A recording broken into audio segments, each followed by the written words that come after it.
Em, por favor, siéntanse libres de usar el chat en todo momento, cuando quieran comentar algo, no hay ningún problema. En la medida que vayamos avanzando, voy a ir también leyendo algunas cosas que vayan apareciendo en el chat, así que siéntanse libres, y al final vamos a tener un momento también para compartir impresiones y hacer preguntas, ¿ya?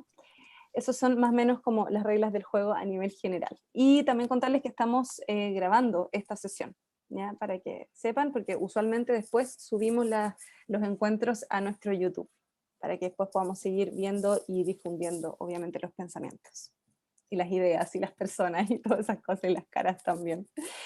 Bien, entonces, sin más preámbulo, empezamos nuestra actividad de sueños e ilusiones migrantes en un nuevo Chile, tan relevante hoy con los acontecimientos a nivel nacional y también los acontecimientos a nivel mundial. Pero para hablar de eso voy a dejar a Maxine Lowy, compañera de AJDA, para que nos introduzca un poco en el tema y en este encuentro. Maxine, por favor. Gracias, Alejandra. Y de nuevo, bienvenidos, bienvenidas cada uno y una de ustedes. Bienvenidos también a los panelistas, Catalina, Bosch, Jean-Claude Pierre-Paul, Naji Noriega y María Emilia Tijoux. Agradecemos además a la presencia que ojalá se va a concretizar desde Buenos Aires del músico José Joaquín Valverde. También debo agradecimiento personal a Adriana Goni, quien colaboró muchísimo en la organización de este encuentro y en definir los conceptos que debemos resaltar. Esta tarde les invitamos a que pensemos juntos y juntas. ¿No será que nos daña a todos cuando se estigmatiza a un segmento de la sociedad? ¿Y cómo podemos cambiar el switch para ver la presencia migrante no como una amenaza, sino como algo que nos enriquece por su diversidad? Antes de ir al eje central de este encuentro, queremos ilustrar mediante palabras, imágenes y también música por qué una organización judía como esta, progresista, y judíos en lo general debemos hacer suya la defensa de los derechos migrantes. En esto hay dos fechas históricas que nos convocan, que tienen relevancia especial en este sentido. Primero, ¿se acuerdan que hoy es el aniversario de la Prise de la Bastille? El 14 de julio de 1789, el aniversario de la Revolución Francesa, que marcó el fin de la condición de parias a los judíos de ese país y les otorgó la ciudadanía francesa. No obstante, 150 años después, los judíos volvieron a sentirse parias, no solo en Francia, sino por toda Europa. La segunda fecha histórica que recordamos tiene relación con esto, y es del 6 hasta el 15 de julio de 1938. Entre esas fechas, los representantes de 32 países se reunieron en un hermoso balneario a las orillas del lago Ginebra, en lo que se conoce como la Conferencia de Evian. En ese momento, miles de judíos clamaban para salir de Europa. El destino de miles, sino millones, quedó sellado en parte por la decisión que tomaron los delegados diplomáticos en Evian. Desde hacía 5 años, Alemania venía legislando la marginalización de judíos, despojándoles de derechos civiles y políticos, afectando todo aspecto de la vida cotidiana, el ejercicio de profesiones, el poder poseer una tienda comercial, la prohibición de casarse entre no judíos y judíos, de sentarse en cualquier banca de una plaza, de estudiar y de enseñar, y por suerte, no hay seguro, los derechos de debido proceso. Posteriormente, en 48, la Declaración Universal de los Derechos Humanos consagró como derechos inherentes para todos los pueblos del mundo Estos elementos que el régimen nazi utilizó para marginalizar a las comunidades judías. Los delegados lamentaron la situación que vivían los judíos, pero todos, salvo una, tal vez dos excepciones, declararon no poder admitir más refugiados. Así fue que todos los países, entre ellos Chile, decidieron negarles las visas. A sus consulados, la Cancillería chilena instruyó no emitir visas a refugiados judíos. Posteriormente se desató un escándalo que culminó en la renuncia del canciller al descubrir que los consulados chilenos exigían a los judíos desesperados pagos debajo de la mesa para tramitar las visas a Chile. Para los alemanes, la conferencia representó una luz verde para escalar sus políticas represivas. 4 meses más tarde, en la noche del 9 de noviembre, los alemanes ensayaron su mano dura con ataques masivos a las comunidades judías, lo que hoy conocemos como Kristallnacht. Hoy, en el siglo XXIX, miles de migrantes de América Latina y del Caribe han puesto sus esperanzas en Chile. Están dispuestos a sufrir penurias inimaginables para atravesar el continente entero, para llegar a nuestro lejano país. Por las condiciones insostenibles e inseguras que merman la calidad de vida en sus países, son refugiados humanitarios, según la Declaración de Cartagena de 1984.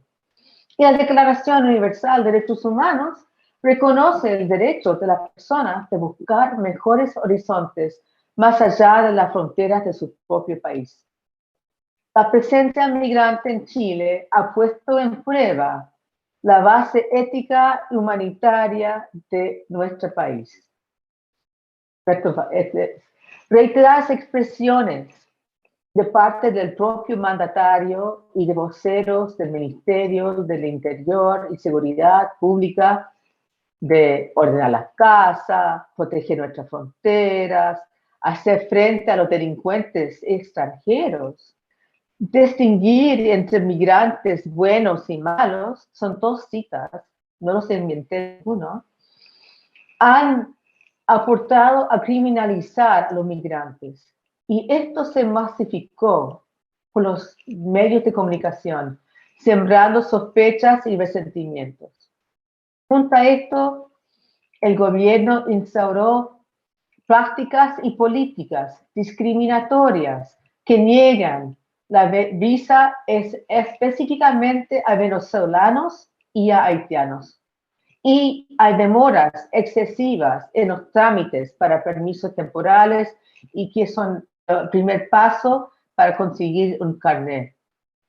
Todo esto propicia una precariedad y vulnerabilidad en las vidas de muchos y muchas migrantes. Una vez reducida la calidad humana de ellos, el gobierno de Chile procedió a una acción que no es visto en Chile desde los años de la dictadura: la expulsión sistemática de extranjeros. Hemos visto la expulsión disfrazada de haitianos a partir del retorno entre comillas, voluntario, y ahora la contratación de 15 vuelos para expulsar francamente y abiertamente a venezolanos. Como judíos, hijos, hijas, nietos, nietas de migrantes, algunos de nosotros, ellos mismos, como Hani y Gunther, que está con nosotros, fueron refugiados de Alemania a Checoslovaquia, que llegaron en el 39.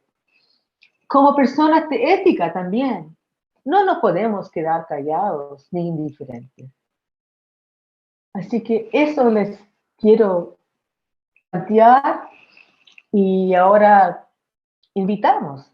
vamos a escuchar a Paula Calderón, que va a profundizar estos conceptos. Gracias. Gracias, Maxine. Me sumo a tus palabras. Estoy muy contenta de poder participar hoy día con todos y con todas. Y quería traer muy brevemente, para iluminar un poco cómo fue esta experiencia judía de ser refugiados, inmigrantes, trayendo a la filósofa alemana Hannah Arendt. En general, lo que sabemos de ella tiene más relación con sus análisis sobre la política, ¿cierto? La violencia, el poder.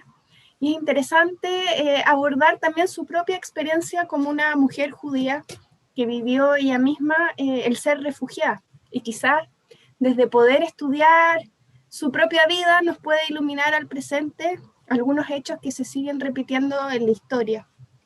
Ella misma, desde su biografía, a mí me gusta denominarla como una pensadora de emergencia, porque ella pensó a medida que le iban sucediendo las cosas, y eso es muy valiente, porque mientras la iban persiguiendo, ella fue reflexionando sobre por qué fracasó el proceso de integración de los judíos a Alemania, lo que produjo un despertar político en ella, sobre todo cuando en 1933 Hitler llega al poder. Ella se tiene que ir de Alemania y llega como una refugiada junto con otros judíos y personas de otras culturas, ¿cierto? Y religiones a Francia, junto con Benjamin, Anders y otros filósofos de origen judío. Y allí también se tiene que ir cuando los nazis, ¿cierto?, invaden Francia, luego de pasar por un campo de internamiento, y llega finalmente hasta Estados Unidos. Y nosotros tenemos la imagen de la típica Hannah Arendt con el cigarro, ¿cierto? La voz ronca, súper segura de sí misma. Pero ella cuenta en un texto muy bonito, que les quería leer muy brevemente algunos pasajes, de 1943, que se llama Nosotros los refugiados. Es un texto que no es tan conocido, pero da muchas luces porque ella lo escribe en primera persona.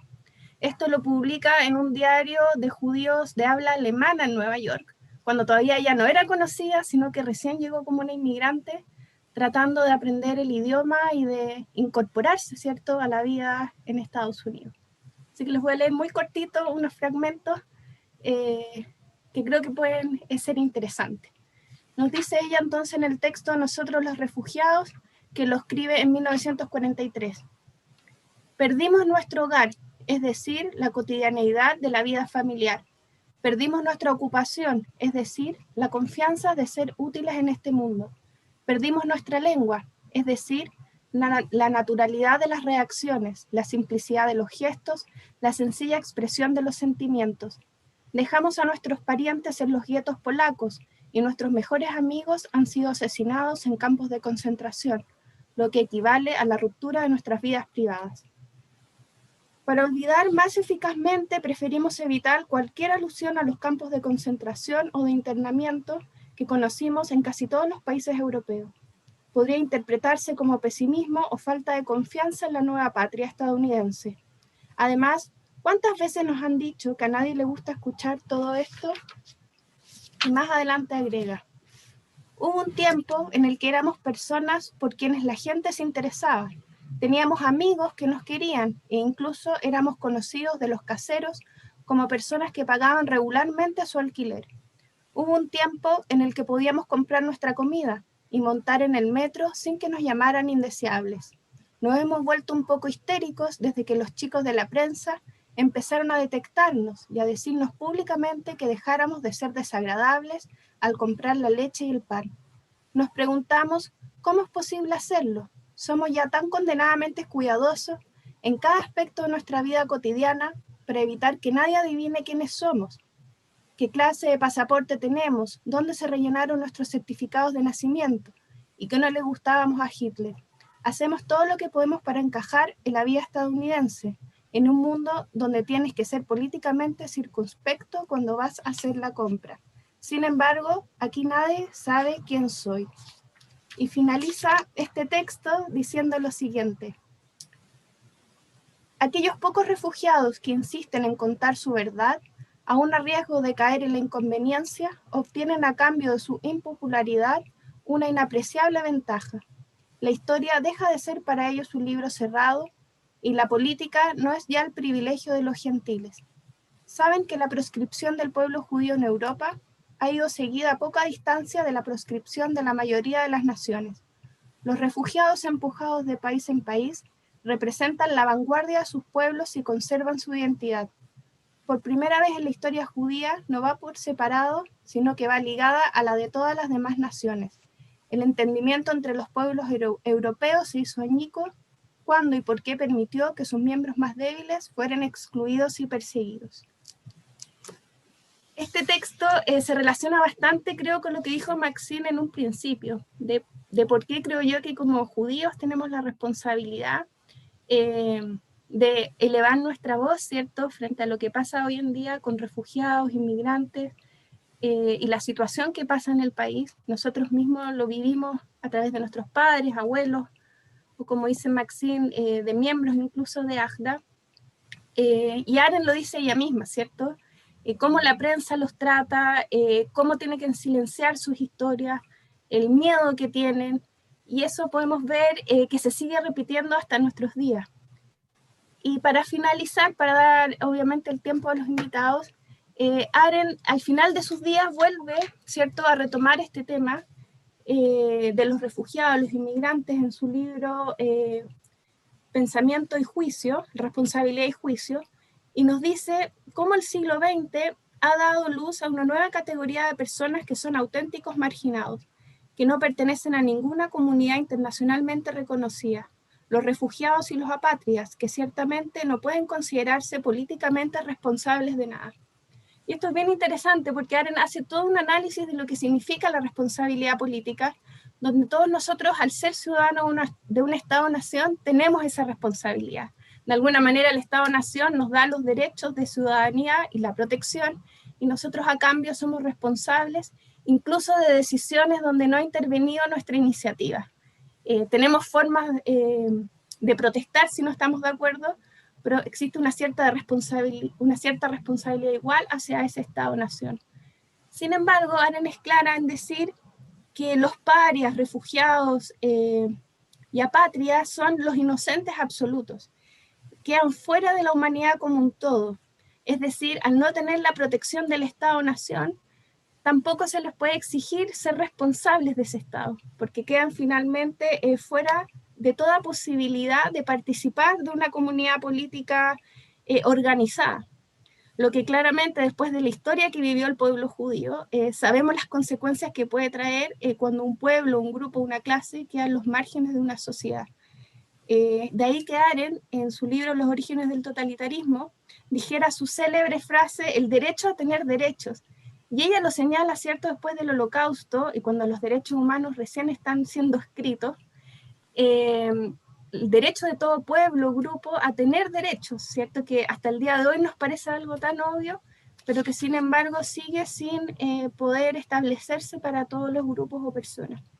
Así que eso les quería traer para hoy día muy brevemente, traer a la luz a Hannah Arendt su propia experiencia como judía, como inmigrante y sus propias ideas sobre la responsabilidad y sobre lo que significa ser un grupo o un pueblo paria. Gracias, Paula. Muchas gracias y muy conmovedora además la cita directa de Hannah Arendt, que yo creo que es muy interesante como justamente tú lo dices y tiene que ver con la estructura de este foro que diseñamos, ¿no? Que es como vamos a partir un poco con la vida, vamos a hablar también de la institucionalidad y pensar, mirar este presente para poder pensar un futuro. Así como la misma Hannah Arendt lo hace, ¿no? Desde su propia experiencia va pensando hacia el futuro y nos deja un legado tremendo, una pensadora increíble. Antes de darle la palabra y presentar oficialmente a nuestros invitados y invitadas, quiero invitarlos a ver un pequeño video con una canción de Jorge Drexler, cantautor que es judío además. Se llama Bolivia dijo que sí, 1939, y es una canción justamente sobre los refugiados judíos que no encontraron o que no fueron aceptados más bien en América, pero en Bolivia sí. Bolivia dijo que sí. Así que sin más preámbulos, los invito a escuchar esta canción. Paula, muchas gracias y muy conmovedora además la cita directa de Hannah Arendt, que yo creo que es muy interesante como justamente tú lo dices y tiene que ver con la estructura de este foro que diseñamos, ¿no? Que es como vamos a partir un poco con la vida, vamos a hablar también de la institucionalidad y pensar, mirar mirar este presente para poder pensar un futuro. Así como la misma Hannah Arendt lo hace, ¿no? Desde su propia experiencia va pensando hacia el futuro y nos deja un legado tremendo, una pensadora increíble.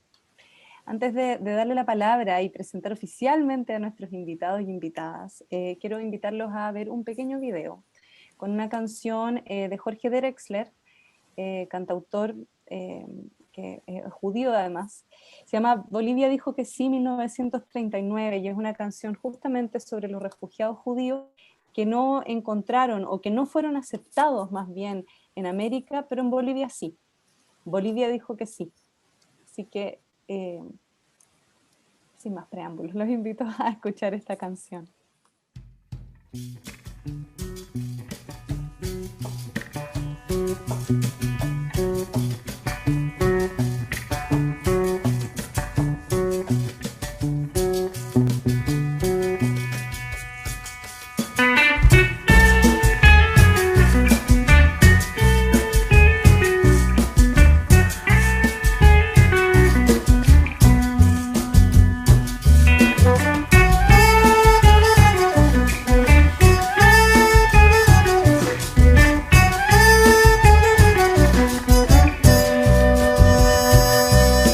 Europa 1939,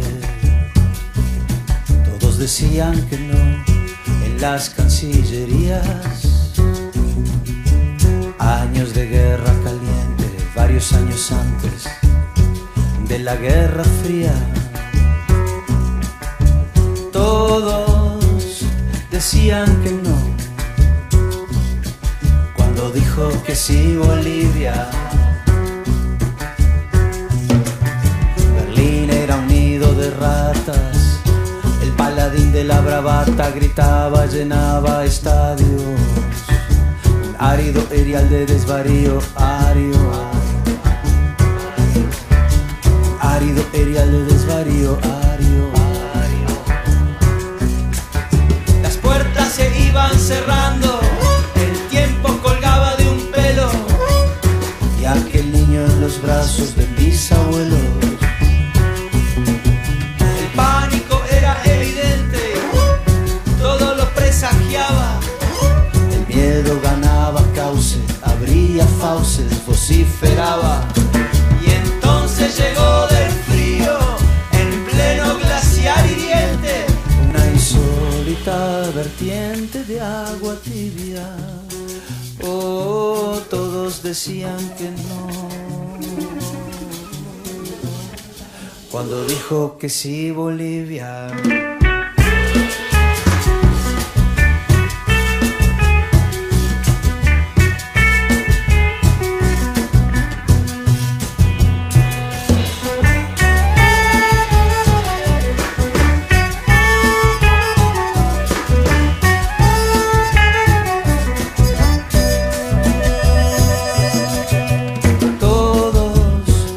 Decían que no cuando dijo que sí Bolivia. Todos decían que no cuando dijo que sí Bolivia. Todos decían que no cuando dijo que sí Bolivia.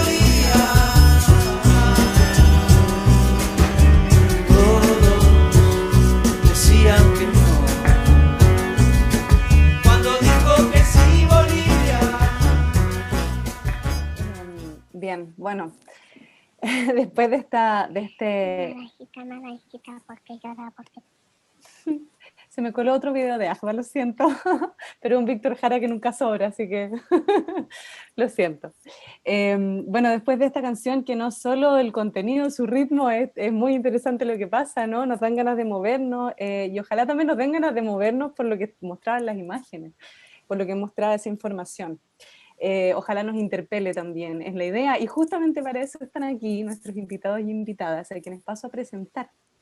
Están con nosotros hoy Catalina Boch Carcuro, es académica y feminista defensora de los derechos humanos, fue candidata a la Convención Constitucional por la lista de movimientos sociales plurinacionales e independientes del Distrito 9, además de integrar la Coordinadora Nacional de Inmigrantes Chile y la Plataforma Feminista Constituyente y Plurinacional. Nos acompaña hoy también Najim Noriega, abogado venezolano, activista de derechos humanos sobre migración, refugio y diversidad en Chile. Es representante de Mirada Intercultural, una organización migrante de personas venezolanas en Chile con enfoque de interculturalidad, de derechos humanos no sexistas, además de ser vocero de la Asociación de Venezolanos en Chile, ASOVEN. Nos acompaña hoy también Jean-Claude Pierre-Paul, de nacionalidad haitiana, que vive hace 13 años en Chile. Es trabajador social de profesión y activista de los derechos humanos por vocación. Jean-Claude hoy nos acompaña desde un lugar que no es su casa porque el tráfico de Santiago es del terror, así que por eso está sin video, pero aquí está con nosotros. Y también le doy la bienvenida a María Emilia Tillú, doctora en Sociología de la Universidad de París durante su exilio, profesora de la Universidad de Chile, coordinadora de la Cátedra Racismos y Migraciones Contemporáneas y del Núcleo Emociones y Cuerpo. Les doy la bienvenida a las cuatro. Najim, nomás que se me perdió entre medio de la audiencia, ahora te recuperé. Tengo que devolverte aquí adelante para poder verte con más facilidad. Eso.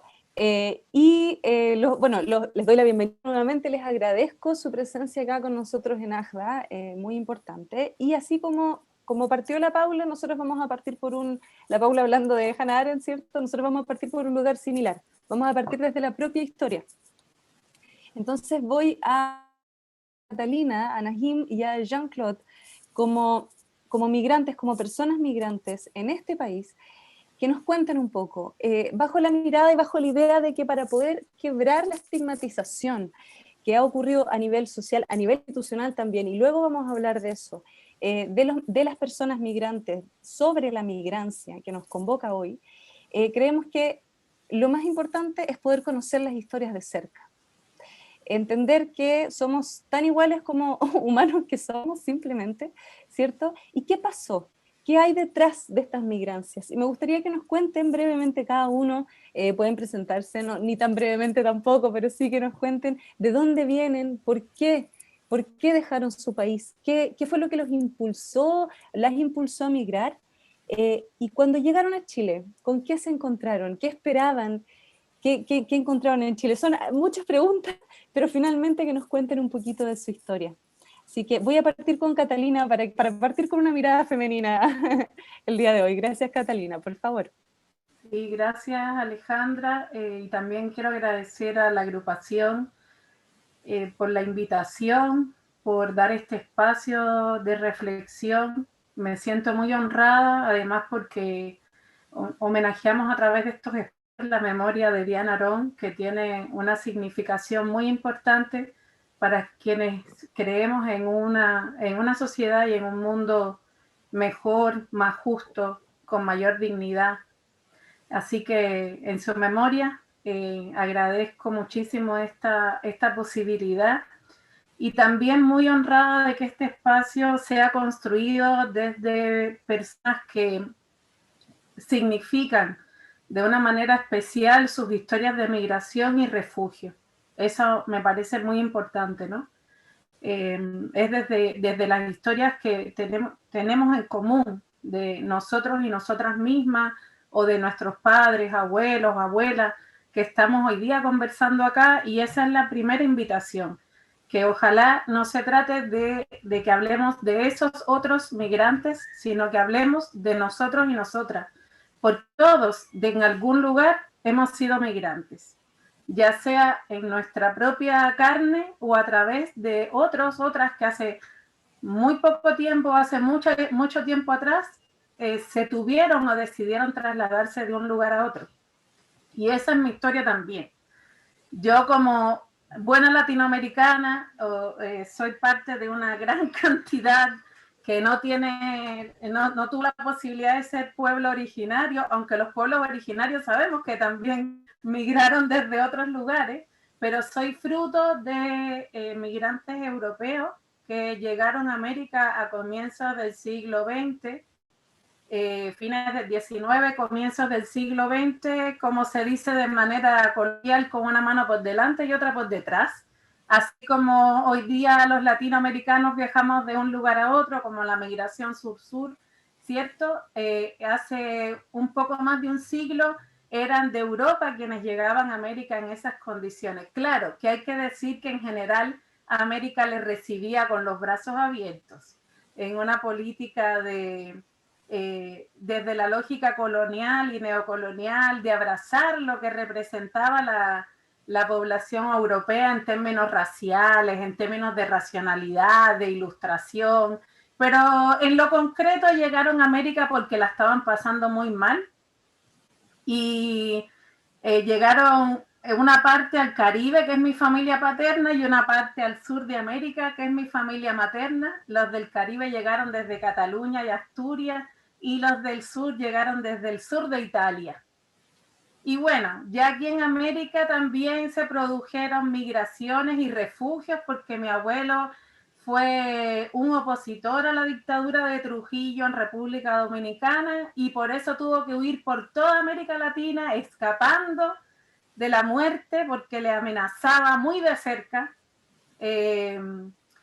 Y así también vivió en Chile, en Bolivia, en Venezuela, en Costa Rica, perseguido político. Y después mi madre, mi tía tuvieron que también salir huyendo de Chile por el golpe de Estado y se refugiaron primero en México y finalmente en Cuba. Mi padre es cubano y yo por eso soy cubana y hace casi 30 años vivo en Chile. O sea, con esto les quiero decir que tengo absolutamente encarnada la historia de las migraciones y los refugios. Yo creo que por eso la lucha en la que me he involucrado a través de distintas organizaciones y también de la Coordinadora Nacional de Inmigrantes me hace tanto sentido, porque cuando veía esas imágenes que me conmovían, me hacían un nudo en la garganta, porque debo confesar que me conmueve profundamente esas historias que se narraban. Yo una vez y otra vez me digo, ¿cómo es posible que nosotros pongamos por sobre la humanidad las fronteras y los pasaportes? ¿Cómo es posible que seamos capaces de poner en riesgo una vida humana porque le falta un timbre a un papel? Yo creo que eso nunca lo voy a lograr entender. Y por supuesto creo que no lo puedo entender porque mi historia viene de personas que fueron acogidas, fueron recibidas, fueron protegidas y desde allí pudieron sobrevivir. Gracias a que alguien, y más de alguien, puso su condición de humanidad por sobre cualquier otro criterio. Y esa lucha creo que es necesaria que la demos muchos y muchas, porque es una tarea que nos convoca como seres humanos, profundamente. Es un compromiso que nos tiene que convocar como seres humanos. No hay ningún motivo, ni racial, ni económico, ni socioeconómico, ni ideológico, ni cultural, lingüístico, religioso, que pueda poner en riesgo la vida de un ser humano sin que nosotros abracemos esa humanidad y le demos cobijo. No sé si estoy bien en el tiempo. Eso. Muchas gracias, Catalina. Así como Hannah Arendt era una pensadora de emergencia, ¿no? Tú y probablemente todos aquí también lo son. Y lo somos, porque me interpela profundamente, como mestizajes migratorios somos todos y todas, ¿no? Nahim, te quiero dar a ti la palabra ahora, por favor, cuéntanos un poco de ti. Hola, ¿qué tal? Buenas tardes. Un gusto saludarlos a todos y todas los que nos acompañan esta noche acá. Muchas gracias al Grupo AYA por la oportunidad de estar en este conversatorio. Me siento en sintonía, claro, con lo que mencionaba la Cata. En cierto modo, mi historia personal, familiar, también está rodeada de migrantes, sobre todo por el lado de mis abuelos, abuelos maternos, abuelos paternos. Yo siento que yo crecí con la concepción de que yo era mestizo en todo el sentido de la palabra. yo sé que por mis venas tengo sangre española, tengo sangre de pueblos originarios, tengo sangre del pueblo sirio también, porque mi abuelo materno era de Siria.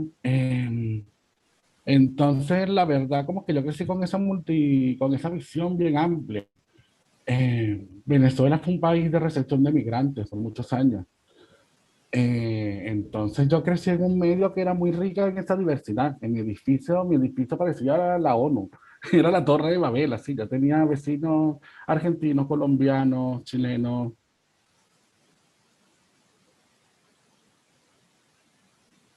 Najim, me da la impresión de que te quedaste muy pegado.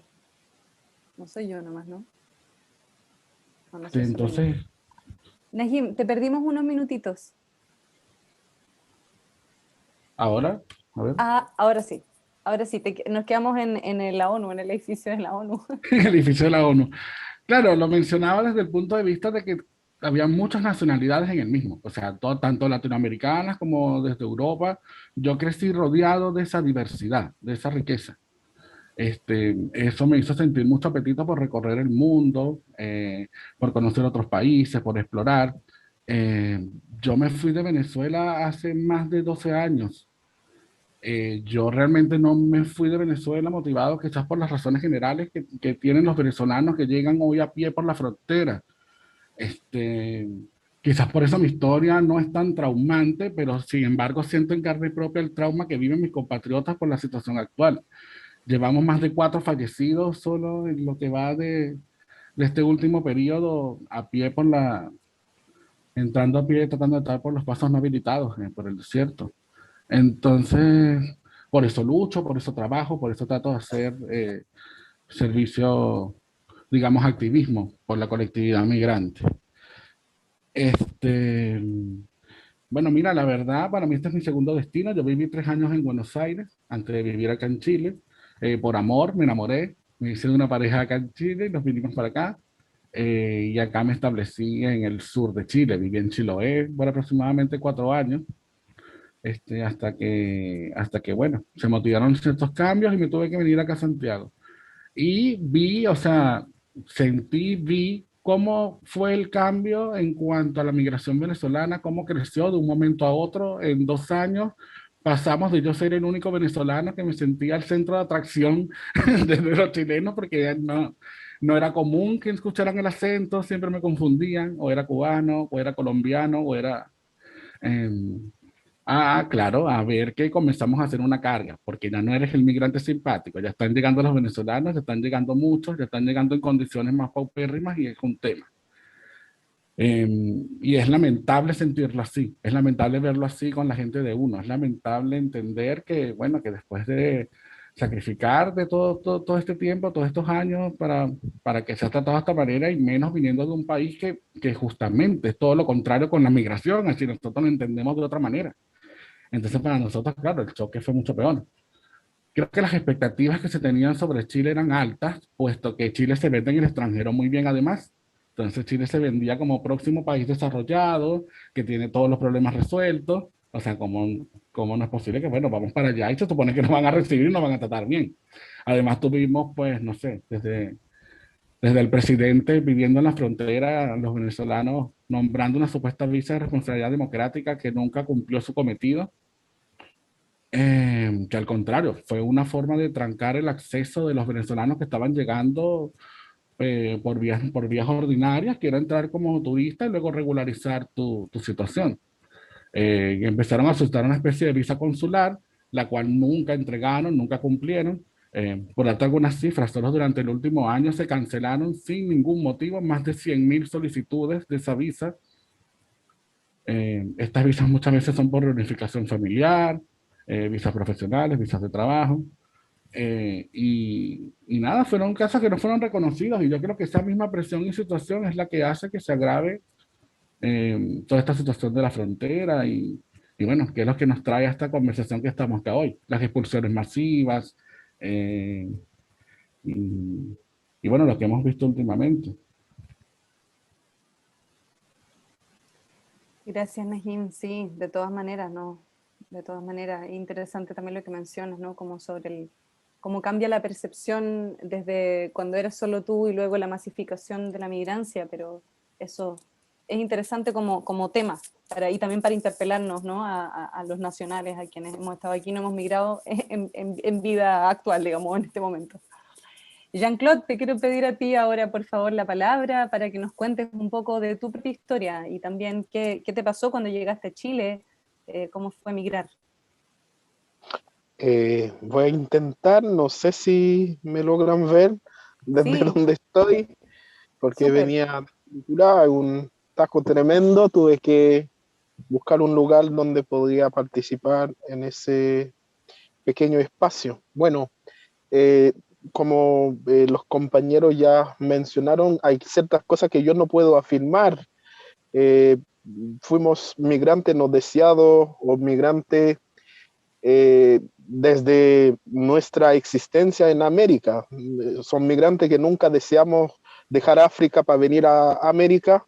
Nos trajeron de manera forzosa y nos obligaron a producir la riqueza que hoy en día Europa disfruta y gran parte de América también, porque el fruto del trabajo del migrante que llegó al Caribe produce la libertad, lo que Simón Bolívar transportó a Venezuela y posteriormente Chile goza hoy en día esa libertad, ese pleno derecho que estamos compartiendo.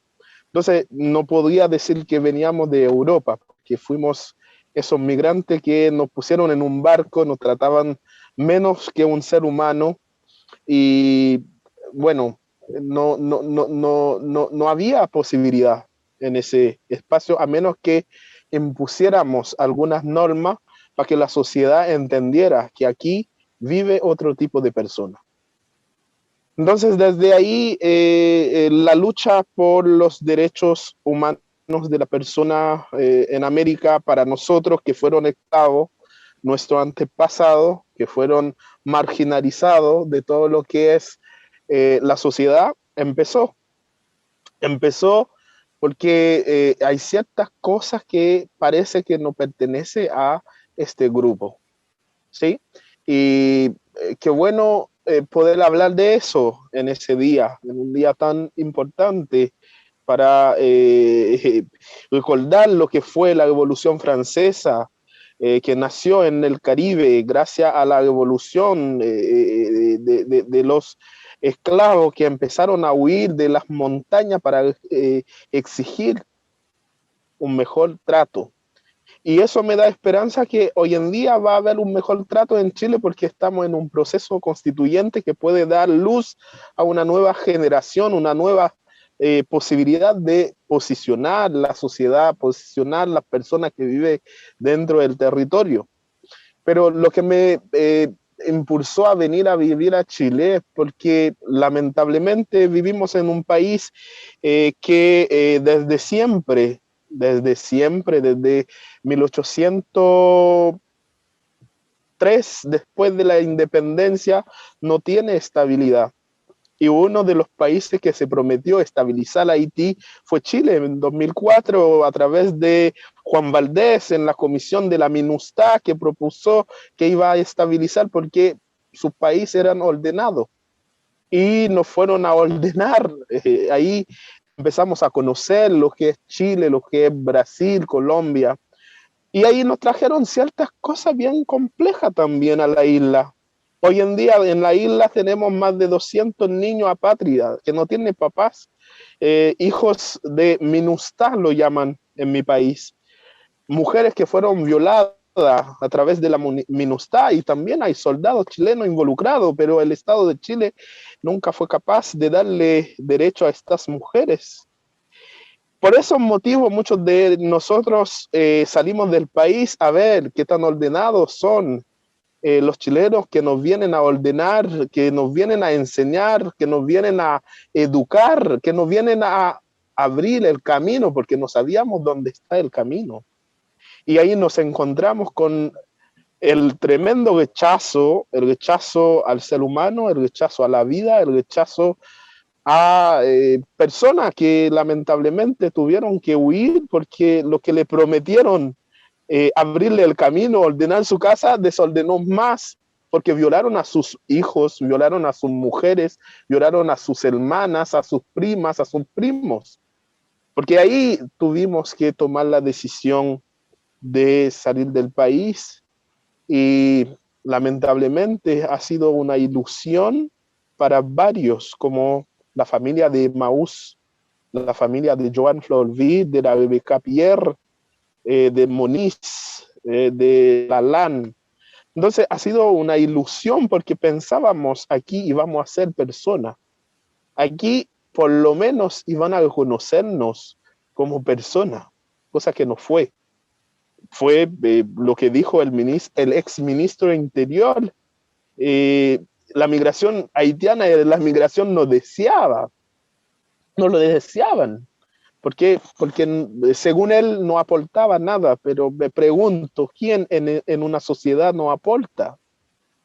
Esperaban personas con billetes, con dólares, con millones, pero nosotros lo que podíamos ofrecer es el ser humano que somos.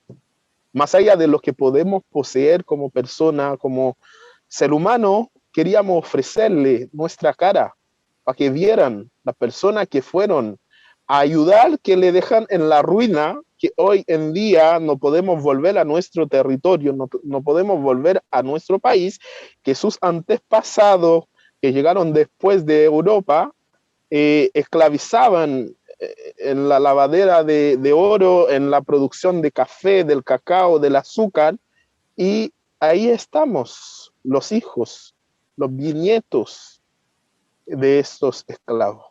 Queríamos compartirle la cara de estas personas olvidadas del desierto, que nunca pensaron que iba a encontrar, nos encontramos cara a cara en el patio de su casa.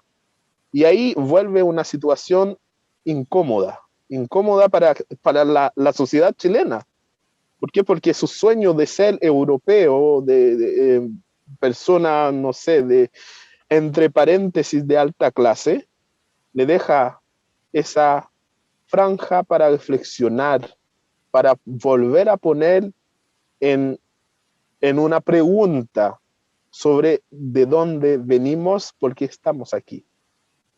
Y ahí quisiera dejarle y mandarle un saludo a todos los que están ahí compartiendo el espacio y pensar que Emaús de 6 años nunca pensó que su ilusión de ser niño en un país moderno iba a pasar 2 años muerto sin poder tener justicia, sin que la justicia de este país o las autoridades no se dan cuenta que hay un niño por negligencia del sistema público falleció.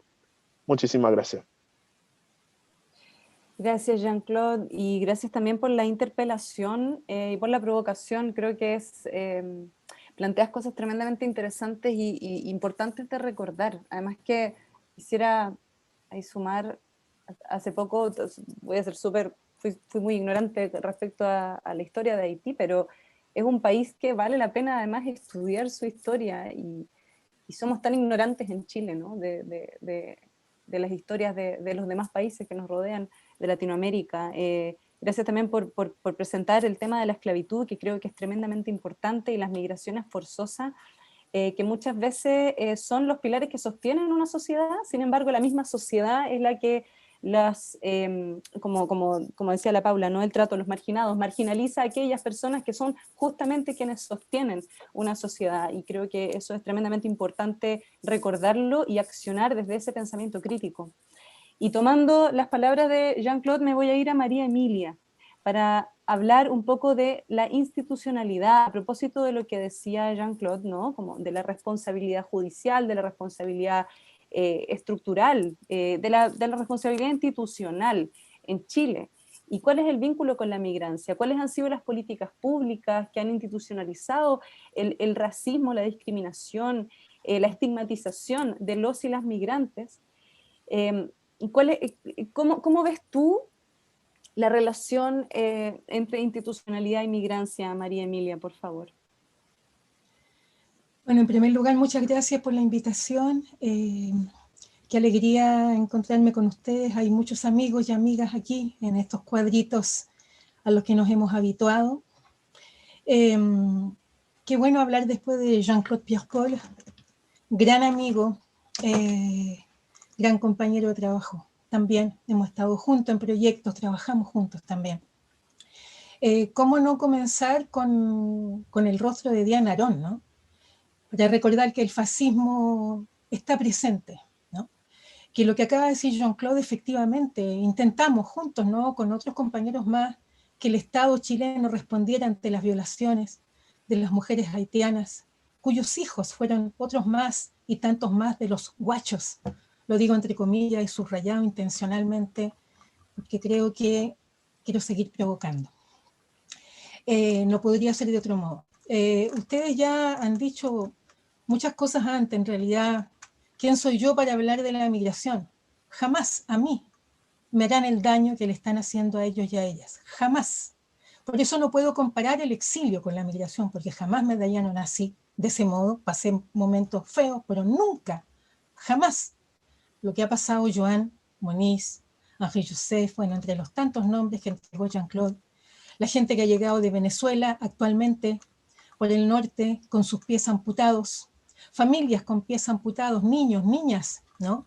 Gente que ha muerto, ¿no? ¿Cuántas personas de Perú fueron maltratadas cuando llegaron hace algunos años atrás, y después de Colombia, y después de República Dominicana, y de Ecuador, y de Bolivia, y de Haití, y de Venezuela? 7 países denominados países de la migración, no los demás.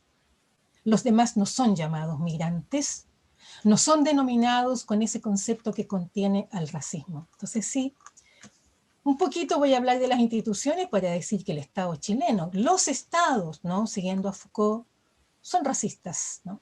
Y lamentablemente el Estado chileno lo es, y sus instituciones lo son, y las políticas públicas que construyen o que intentan construir también lo son. Entonces, voy a hablar de lo que solamente puedo sacar a partir de lo que ustedes, estimados, estimadas, han señalado, el racismo.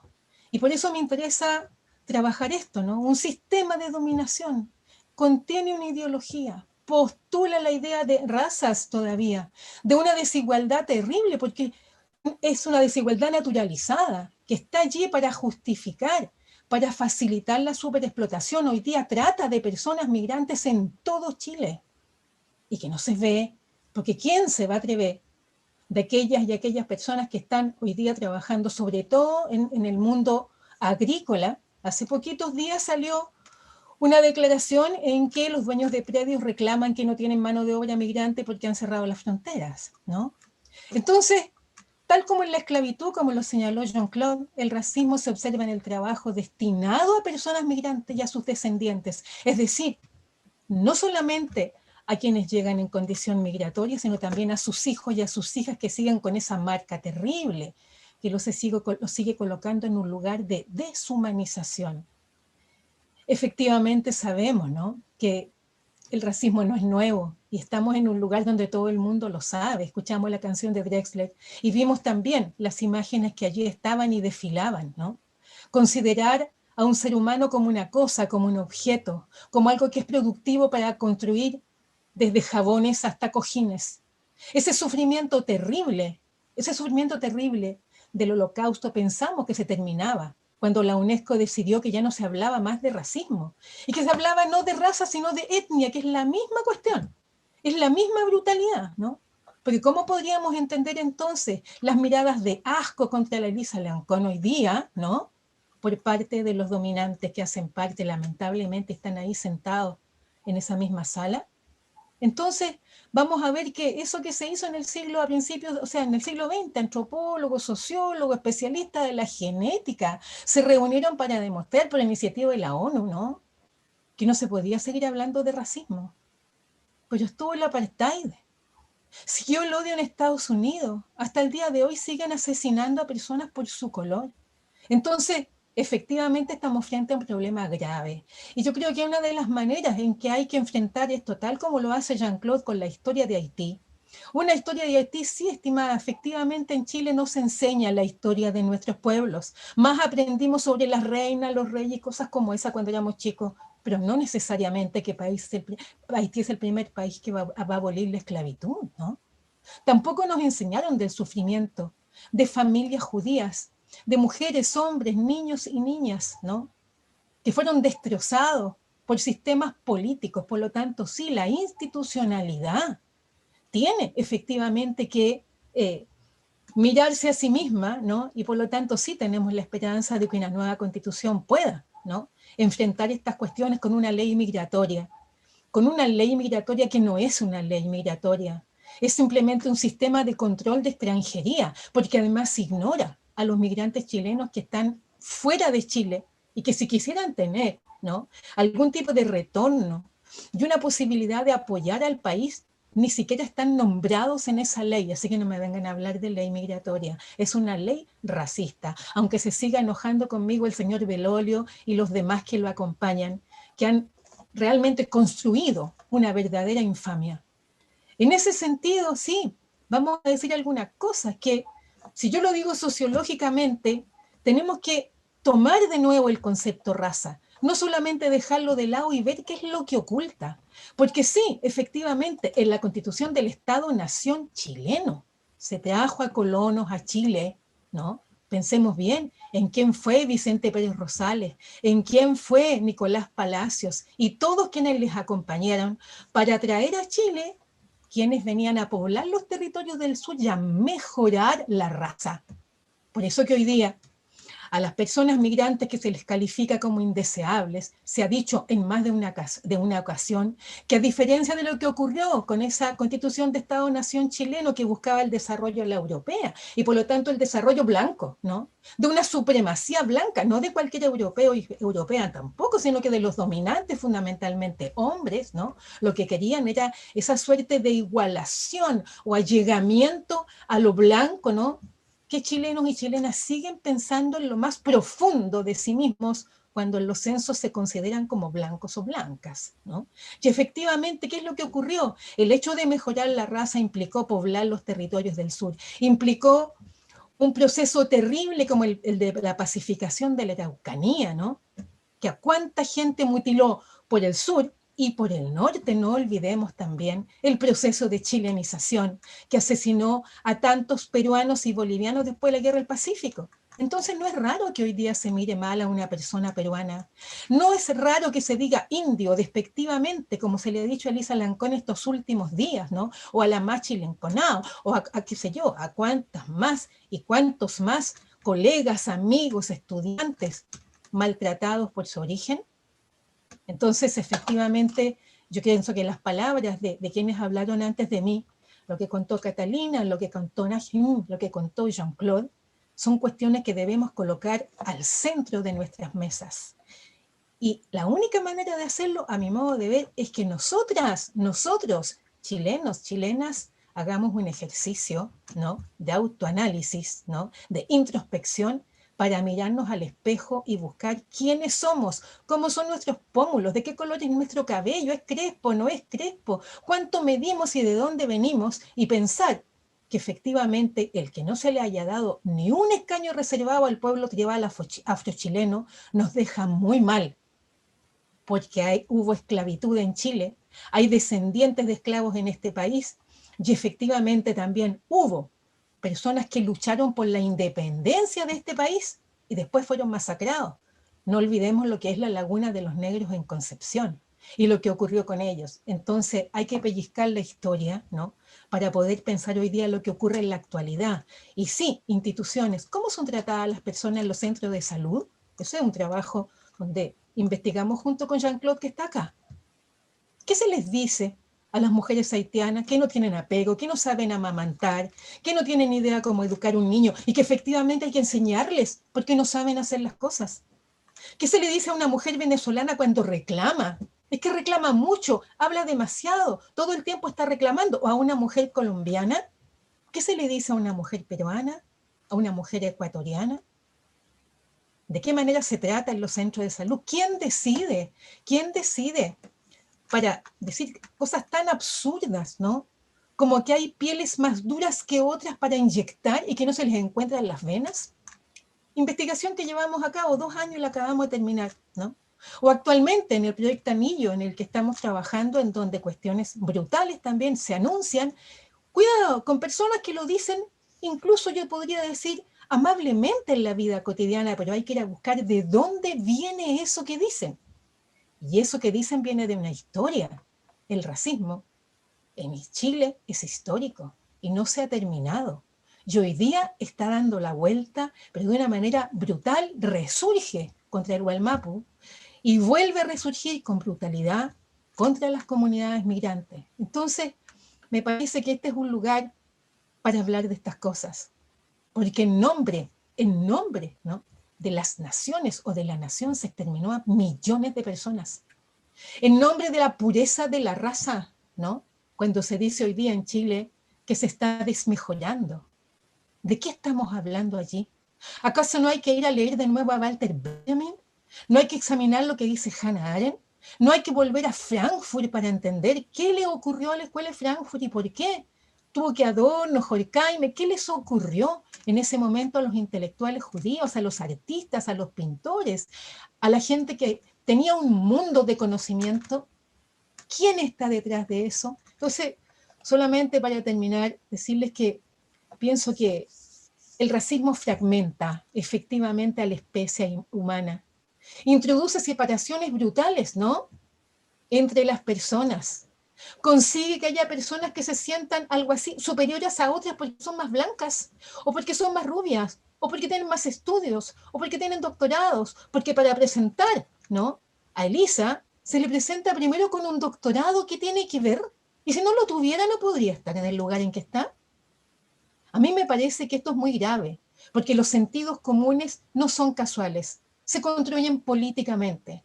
Entonces la invitación es a trabajar juntos. Yo estoy feliz de estar acá hoy día y vuelvo otra vez atrás para pensar en Diana Arón, en todo lo que podría haber hecho, en que era de mi generación, en que quienes logramos salir de allí, de alguna manera, ¿no?, tenemos un compromiso con la vida, tenemos un compromiso con la humanidad y un compromiso de seguir luchando contra el fascismo y contra el racismo, porque efectivamente van de la mano. Muchas gracias. Gracias, María Emilia, muchas gracias. Qué potente, qué potente. Bueno, qué potente los relatos de todos y todas, en realidad. Interpela profundamente, a mí personalmente me conmueve, me interpela y me moviliza escucharlos y dan ganas de decolonizar el pensamiento, ¿no? Como lo que está detrás. Vamos a conversar una última patita, pero antes de entrar en esa última patita, vamos a hacer una pequeña pausa musical, porque en AJDA, también porque hay que recordar que nuestra querida Diana, a quien homenajeamos en cada una de las actividades que hacemos, también tocaba la guitarra, tocaba música, así que es parte de nuestra identidad, la cultura. Así que voy a invitar a José Valverde, cantautor, también migrante, emigró a Buenos Aires, así que nos acompaña desde Buenos Aires y es nieto de nuestra queridísima compañera de AJDA, Adriana Goñi. Así que, José, te doy la bienvenida para que nos deleites con una de tus canciones. Muchas gracias por estar aquí. Hola, sí, gracias por invitarme. Antes que nada, pedir disculpas. El itinerario de la intervención musical era otro, pero acá se había cortado la luz y eso me impedía estar conectado, pero por suerte volvió. Así que heme aquí conectado. Voy a hacer lo siguiente, voy a dejar el micrófono de los auriculares acá. Creo que se va a escuchar mejor así, pero voy a sacarme el auricular. Entonces, si hay un problema, agítense y me dicen no se escucha o algo. Les voy a compartir una pequeña canción. Quisiera tener un repertorio más atingente a la intensidad y la profundidad de lo que se está hablando, pero no lo tengo. Así que voy a compartirles algo que simplemente creo que es bello. Es un poema de Mario Benedetti que musicalicé, que se llama Bienvenida. Espero que les guste.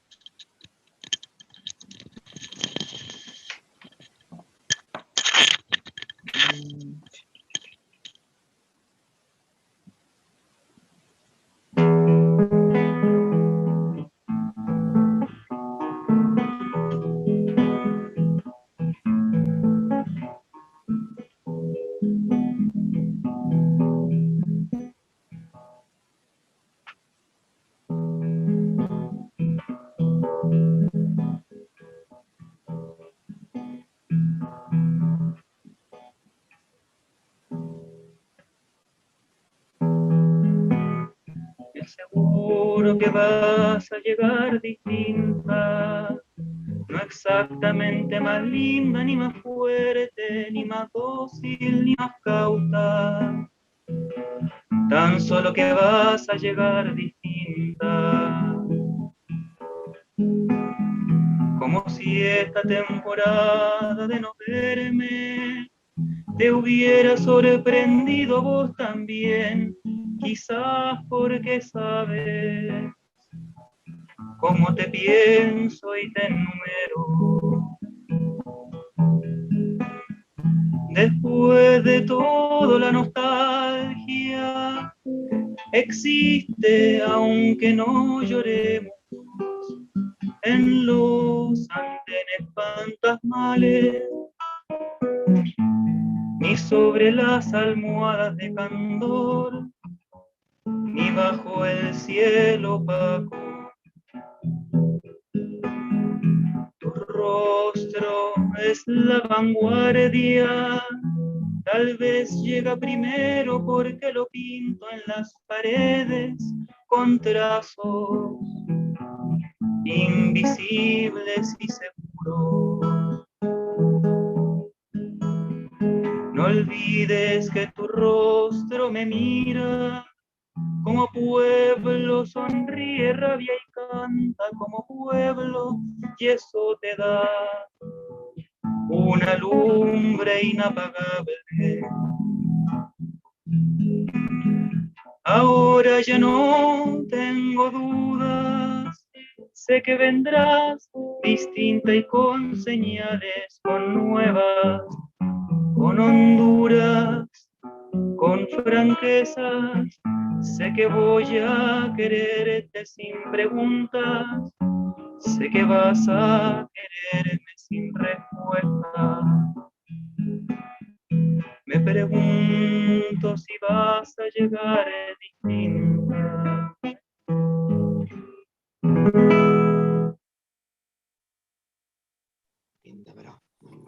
Gracias, José, muchas gracias. Muy hermosa tu música, muchas gracias. Bueno, eso, una pequeña intervención como un aporte a una conversación que está tan intensa como necesaria. Así que muchas gracias por la invitación y muchas gracias por tener este tipo de conversaciones para todos los que necesitamos oírlas. Gracias, José. Y nos vemos en unos minutitos porque te vamos a pedir otra canción. Esta no será la única. Bien, volvemos a Catalina, Nahim, Jean-Claude y María Emilia.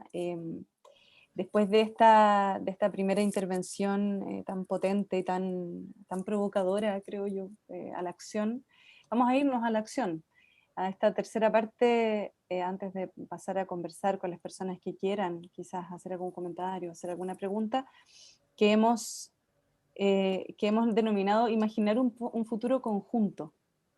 ¿Qué soluciones? Es tan tremendo el marco, ¿no? Es tan difícil, se ve tan complejo. ¿Cómo empezamos? La pregunta es, y aquí les voy a pedir la palabra a las cuatro, ¿cómo empezamos a imaginar soluciones desde la pequeña historia, desde la acción cotidiana quizás, hacia lo institucional incluso? Algo ya empezó a plantear María Emilia, ¿cierto?, en la revisión personal, pero ahora me gustaría escucharlos a todos y todas. Me gustaría partir con Catalina, que a propósito además de que también fuiste candidata para la Convención Constitucional y hubo también todo un debate sobre la presencia migrante en la Convención, la relevancia de eso, y como dice María Emilia, que también lo nombró, ¿no?, la falta de un escaño reservado para el pueblo afrodescendiente en este país, que esa historia está profundamente invisibilizada porque se ha europeizado y se ha colonizado mucho en este territorio también. Así que, por favor, Catalina, y luego voy pidiendo la palabra uno a uno para que podamos reflexionar sobre cómo, qué hacemos. Y, las organizaciones migrantes tenemos ya varios años de lucha, de articulación, de organización y de lucha. Acá hay varios compañeros y compañeras que son parte de estas organizaciones, de la coordinadora, está también Eduardo Cardosa, del Movimiento de Acción Migrante y la Red de Organizaciones Migrantes, a quien también aprovecho de saludar. Y decidimos participar del proceso constituyente y estamos participando del proceso constituyente, aunque no hayamos sido electos, electas, porque nos parece fundamental que en la nueva constitución se incorpore la migración desde justamente una perspectiva de derecho.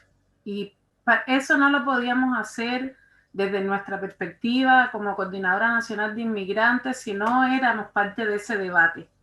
Y hemos realizado encuentros plurinacionales muy interesantes, muy valiosos.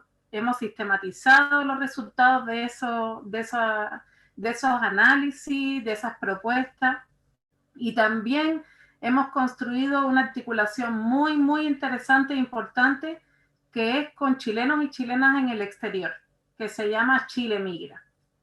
Y en conjunto construimos un compromiso por los derechos migrantes en la nueva Constitución. Y realizamos una campaña que permitió que cerca de 200 candidatos y candidatas en ese entonces adhirieran este compromiso, que como les digo, plantea sobre todo la construcción de un Estado plurinacional e intercultural, donde la migración y quienes migramos seamos reconocidos en nuestra condición humana y en nuestros derechos que derivan de eso, ¿cierto? Y luego otra serie de cosas más puntuales que no les quiero quitar tiempo, pero finalmente hay casi 40 constituyentes electos, electas, que son parte de quienes adhirieron a ese compromiso. Entonces estamos muy esperanzadas con que efectivamente al momento de abordar en la Constitución, nueva Constitución, la migración, surja este compromiso como una matriz de propuestas importante y que eso nos permita avanzar. Pero en el itinerario de eso, vamos a seguir peleando porque se derogue esta ley de migración sobre la cual hablaba María Emilia, porque es una ley xenofóbica, racista, que nos está haciendo muchísimo daño. Vamos a seguir peleando por una regularización extraordinaria. Vale mencionar que en la mayoría de los países, cuando se promulgan leyes migratorias, se viene acompañado de una amnistía, una regularización, cosa que en Chile no se ha hecho, sino todo lo contrario. O sea, en el marco de una pandemia, de una crisis humanitaria por la pandemia, económica a nivel de la región, no solo se dicta esta ley aberrante, sino además, en vez de regularizar a la gente que está irregular, los expulsan. Entonces, nosotros, al margen del trabajo por el camino constituyente en el que creemos, vamos a también seguir organizados, vamos a seguir articulados, vamos a seguir peleándola en los movimientos sociales, en todas las articulaciones posibles, con todos nuestros aliados, a los cuales les incluyo a ustedes, por supuesto, para transformar la realidad de las personas migrantes y refugiadas en Chile hoy. No queremos esperar 5 años porque la gente está sufriendo hoy. Ese es nuestro compromiso. Gracias, Catalina, qué importante, muy importante saberlo, y también una vez más, tantas cosas invisibilizadas, ¿no?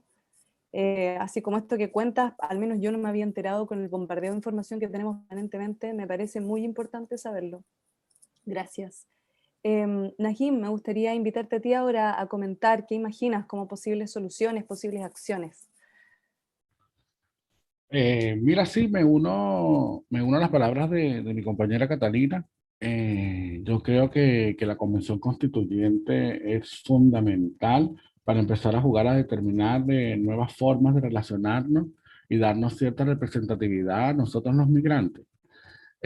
Creemos que es importante, pues desde ahí hacernos mención. Para mí fue bastante simbólico que el día de la asunción de Elisa Loncón nombraron a todo el mundo excepto a los migrantes. Fuimos los únicos que faltamos en ese discurso.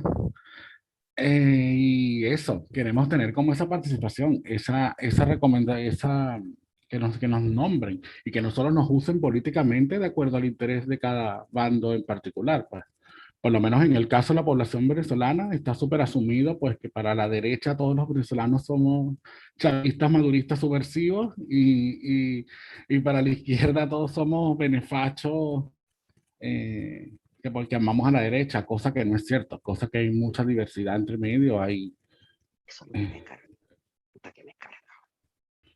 ¿Qué pasó? ¿Volví? Sí, estás. Sí, que se me sentía algo como que se me cayó. Por lo pronto, bueno, como dice Catalina, nosotros en nuestras organizaciones trabajamos en red. La organización de la que yo formo parte, que se llama Miranda, nosotros tenemos programas de acompañamiento a personas migrantes, tenemos programas de salud mental, que también creemos que es muy importante, sobre todo para las personas migrantes. Apoyamos en diferentes actividades, como por ejemplo la olla popular migrante que tenemos con la gente de la coordinadora en Recoleta los días viernes. Entonces, como eso, promover más las redes, promover más la participación, no solo del pueblo chileno, sino también del pueblo migrante. Como que me parece necesario que los políticos entiendan que los migrantes somos ciudadanos con toda la ley, no solo ciudadanos, no somos ciudadanos de segunda.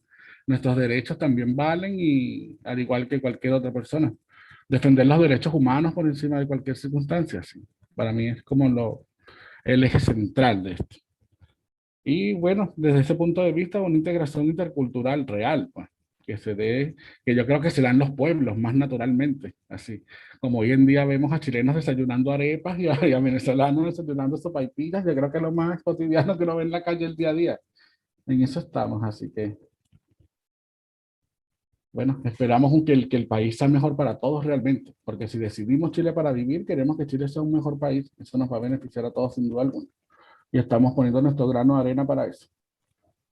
Gracias, Nayin. Gracias. Muchas gracias. Jean-Claude, me gustaría invitarte a ti ahora a compartir tus reflexiones al respecto. ¿Qué nos invitas a hacer? ¿Qué nos invitamos a hacer? ¿O nos provocamos a hacer?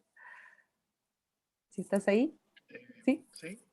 Bueno, la invitación es, ojalá que seamos más humanos que nunca, ¿no? Más humanos en el plano cotidiano, más humanos en las decisiones que tomamos. Yo llevo 13 años viviendo acá. En ninguna ocasión he visto ningún político fueron capaces de dirigirse palabra cuando hablan con el pueblo que vive en el territorio chileno, que no son solamente los chilenos, ¿no? Aquí hay personas de diferente latitud, personas que vienen de diferentes lugares, pero quizás podría ser considerado parte del aporte y la construcción de este país. Pero lamentablemente los políticos nunca fueron capaces de reconocer el aporte de los migrantes. Hace un par de días, hace un mes atrás, era la expulsión. Ahora el gobierno quiere traer nuevos migrantes. Entonces, los migrantes llegaron acá, no fueron capaces de brindarles documentos para poder trabajar regularmente, pero ahora los van a traer. ¿En qué condición los van a traer? ¿Cuál es el negocio que hay detrás de traer nuevos migrantes? Nos preocupa eso. Nos preocupa también el tema qué va a pasar, porque hay migrantes que ya tienen hijos nacidos en Chile, que de aquí a 20 años más el fiscal que te va a revisar tu caso puede ser el hijo de un migrante haitiano. El juez que te va a atender de aquí a 30 años puede ser un hijo de un migrante de primera o segunda generación. ¿Cómo lo vamos a abordar? ¿Cómo vamos a hacernos frente a esa situación? Esa policía que te va a revisar en la esquina, ¿con qué sensación te va a revisar? Te va a revisar porque tanto hemos vivido, es el momento de hacer sentir que estoy aquí, o somos parte de este espacio, vamos a compartir un espacio amistoso, amigable, que construimos juntos. Entonces a mí me preocupa, si bien la nueva constitución da para pensar las cosas sumamente interesantes, pero podemos ver últimamente los migrantes nunca han sido parte de las decisiones políticas de este país, nunca fueron considerados, ¿no? Durante la pandemia nadie refirió, la única vez que refirieron con las migraciones cuando ocurrió los casos en Quilicura, y fue esa vez, y de mala forma, porque los migrantes que vivían, los pobres migrantes que vivían en Quilicura nunca viajaban, ¿cómo le iban a traer al COVID al país? Pero para marginalizarlo, utilizaron la imagen de ellos para poder demostrar. Entonces, y frente a esas situaciones me preocupa que en la nueva constitución le dan mayor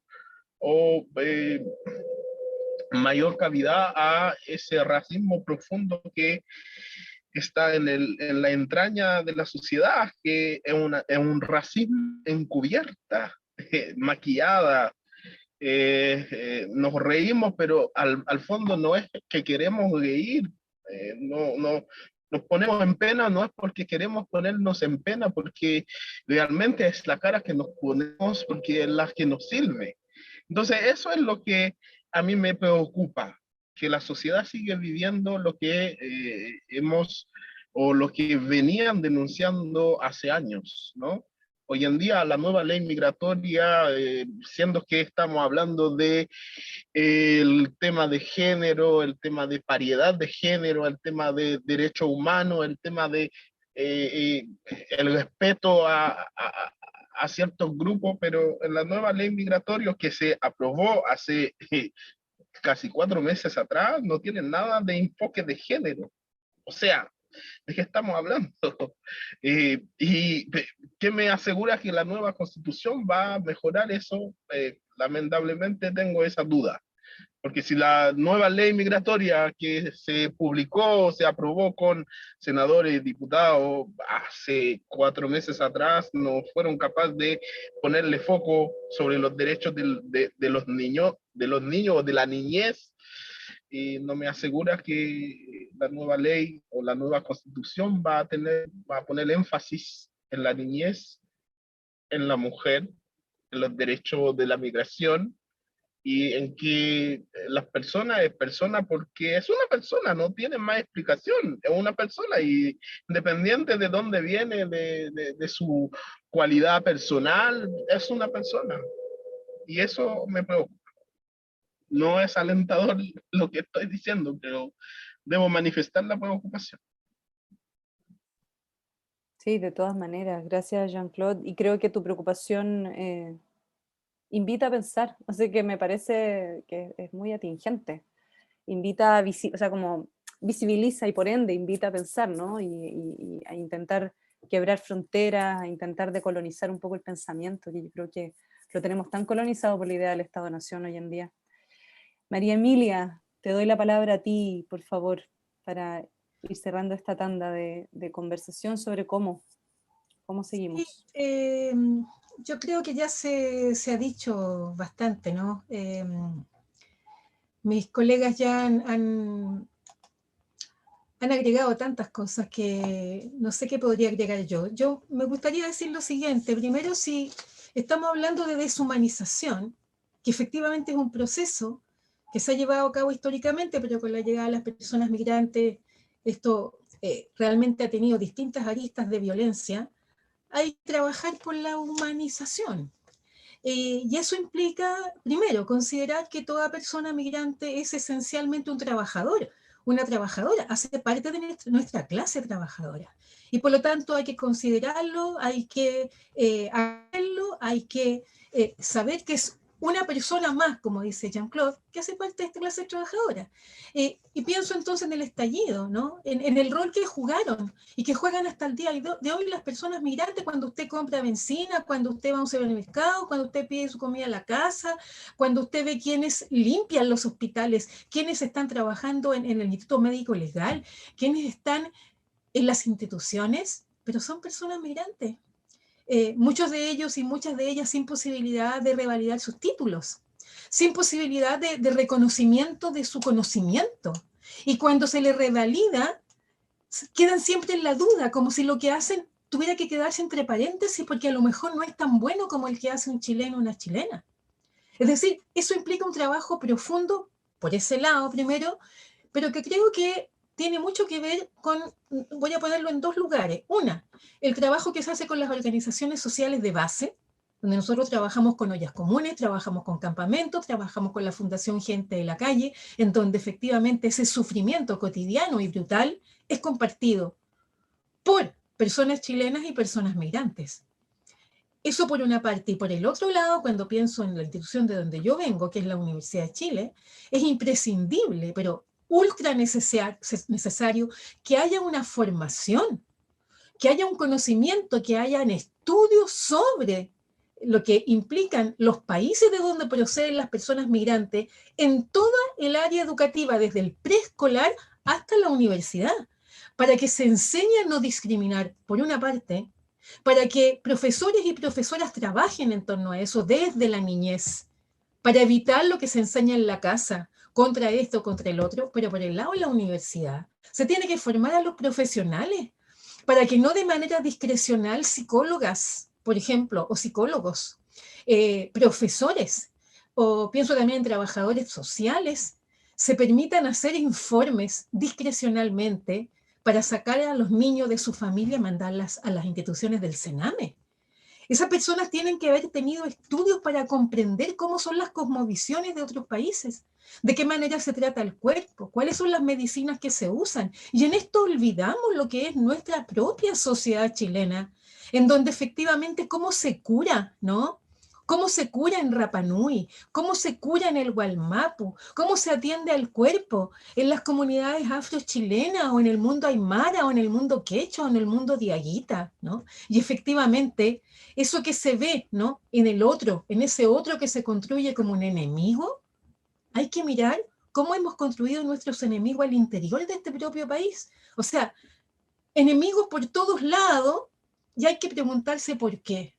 Y cuando nos preguntamos por qué, tenemos que ir a buscar en lo que sucede específicamente y fundamentalmente en quienes están hoy día en un pequeño grupito, yo digo el pequeño grupito de ricachones, que todavía están con un pensamiento oligárquico, con un maltrato como dueños de fondo, ¿no? Y con un terror de perder sus privilegios, y quienes se les acercan, que buscan las migajas que pueden salir de ahí o que les pueden tirar, que entran en ese mismo lugar del pensamiento y lamentablemente del maltrato y del castigo a las personas. Entonces, versus o sea, humanidad versus la deshumanización, ¿no? Comprensión, acercamiento, buscar, ¿no? Y buscar en la historia de lo que, por ejemplo, esta comunidad que nos invita hoy día tuvo que padecer.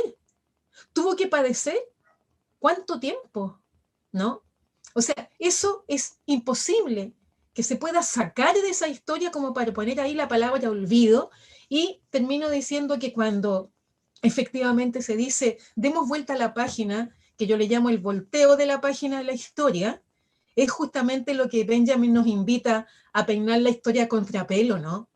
A sacarnos del pelo finito para ver qué es lo que se oculta detrás de eso, y todo lo que se oculta allí, que nunca se nos ha querido enseñar y que nunca se ha querido reconocer. Y en ese sentido creo que el trabajo es de todos, es pluridisciplinar, es pluriedad, da lo mismo las edades, las generaciones, esas son tonteras, ¿no?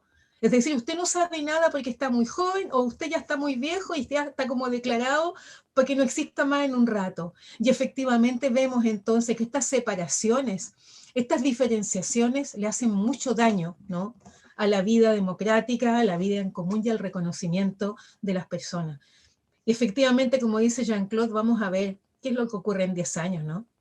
¿Qué es lo que va a hacer los niños que están ganando los concursos de ajedrez, ¿no? Que están siendo deportistas de primer nivel, que están en el mundo de la sociedad chilena? Entonces, cuando Piñera dice ordenar la casa, que la piensa como en la casa de él mismo, como si fuera su propia casa y hace lo que se le antoja, no. Esta casa no solamente es como él se dirige a la gente, chilenos y chilenas, es una sociedad conformada por una cantidad de personas que han llegado en distintos momentos de la historia de Chile y que hoy día están en este país, aportando desde sus propios conocimientos, particularidades y singularidades. Y sí, efectivamente, sí se come arepa y se come sopaipilla. Se mezcla, ¿no? En las comidas, pero cuidado, porque a veces queremos ir a los restaurantes peruanos, ¿no? Porque son tan buenos, pero no queremos que vivan al lado de nuestras casas. Ahí está el problema. Tenemos que pensarnos a nosotros mismos primero para pensar o pretender pensar a los demás. Eso. Gracias, María Emilia. Y gracias a todos y todas. Gracias, Catalina. Gracias, Jean-Claude. Gracias, Nahim, que de nuevo se me perdió en el mar de cuadraditos. Pero gracias, de verdad, gracias por las reflexiones, por las interpelaciones y las provocaciones que creo que son fundamentales. A propósito también de la Diana, solo se me ocurre decir que tenemos que todo el rato estar revisando la manera en la que recordamos, ¿no? ¿Qué recordamos y en función de qué recordamos? Y que la memoria es presente, es activa, y en ese sentido ir a las migrancias, a estos cuerpos que son migrantes, nuestros cuerpos actuales son migrantes también. Hay quienes no somos caracterizados oficialmente como migrantes, ¿no? Pero hay que encontrar esas migrancias y hay que encontrar esos márgenes también para poder humanizar la experiencia de vivir juntos y juntas, que, bueno, personas como Diana en su momento intentaron luchar porque eso ocurriera, ¿no? Voy a invitar a la Paula querida, que me ayudes por favor a leer un poco los comentarios. Se han escrito varias cosas en el chat que han sido bien interesantes. Si me puedes ayudar leyendo eso, por favor. Sí, Ale, mira, acá Natalio pregunta, Natalio Schoenhout, para quien quiera responder de los participantes, sobre la ley de migraciones. Él pregunta si es que hay algún elemento positivo. ¿Es una ley racista en sí o es mal aplicada por la actual administración? Y también se pregunta cómo pudo ser aprobado en un Congreso mayoritariamente opositor a esta administración. Después, más adelante, para resumir un poco lo que está en el chat, agradecimientos a los ponentes, y también Giomara, cuenta sobre la experiencia judía en Cuba. Y más abajo tenemos a Eduardo Cardosa, que se refiere un poco a la migración en Chile, a los migrantes en Chile y chilenos en el exterior, que somos, dice él, más de 13,5% de la población en este territorio. Y más abajo, bueno, distintos comentarios, pero vamos con la ley, con la pregunta sobre la ley, y después yo voy a seguir por mientras leyendo el chat. No sé si María Emilia quiere comentar algo al respecto, o Catalina. Yo propondría que respondiera Eduardo Cardosa, si me lo permiten. Por supuesto. Eduardo, por favor. ¿Estás por ahí?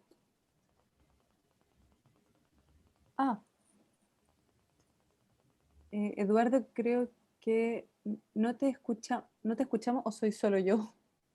No lo escuchamos. No lo escuchamos, ¿cierto? A ver.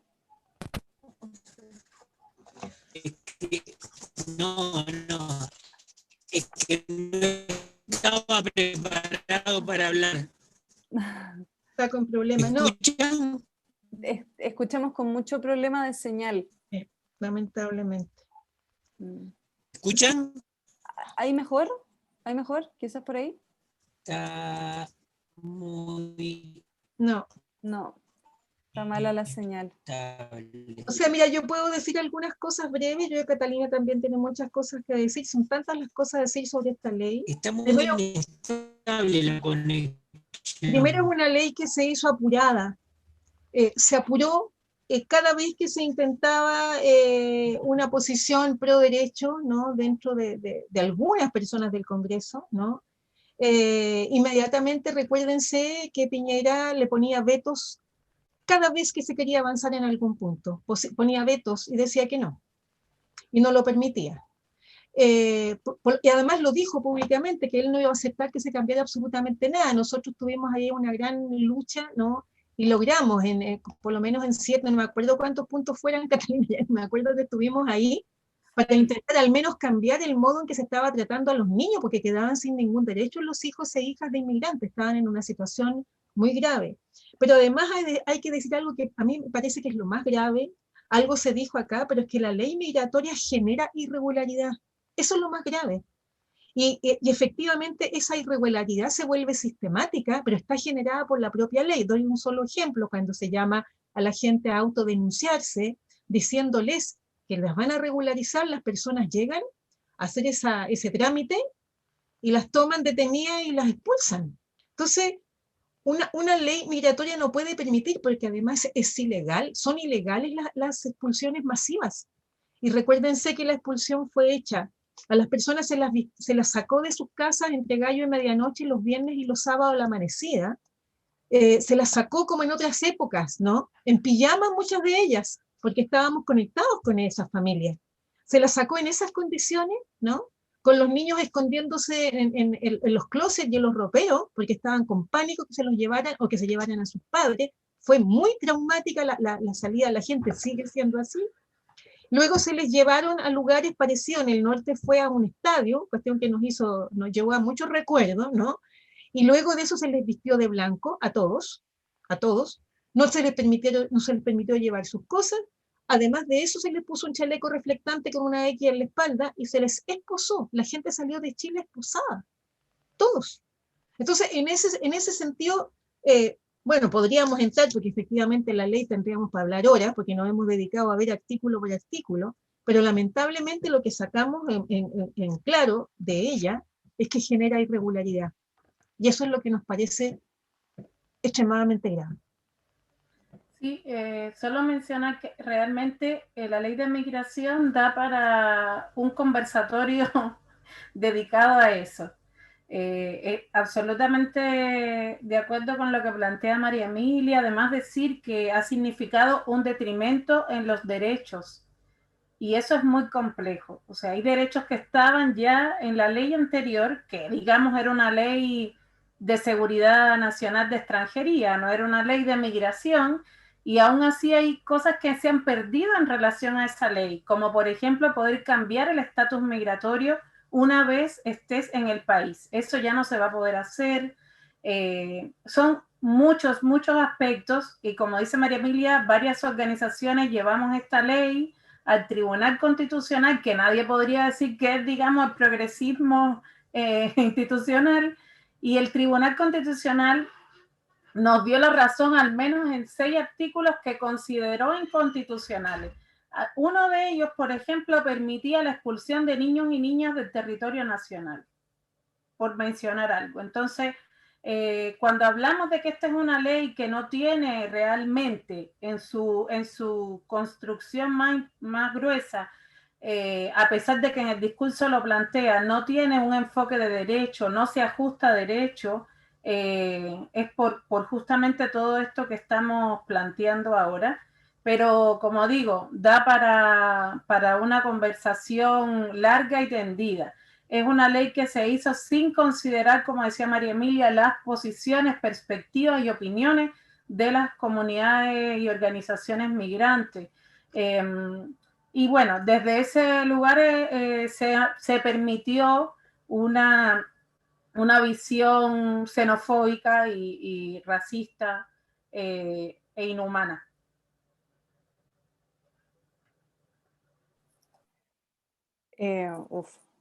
Qué brutalidad.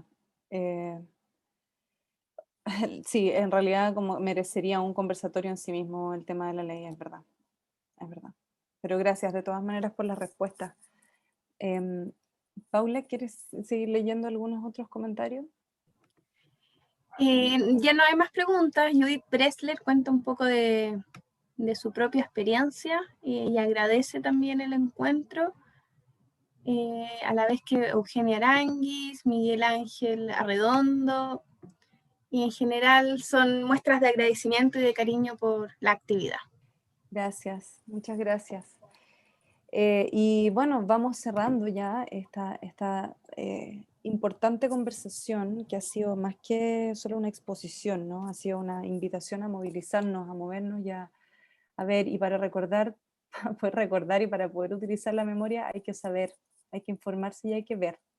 Y esa visibilización es tremendamente importante, visibilizar historias, pero también ir habitando un mundo de esa manera, ¿no? Activar una manera de habitar el mundo donde nos podamos reconocer como seres humanos en igualdad de condiciones y peleemos por eso.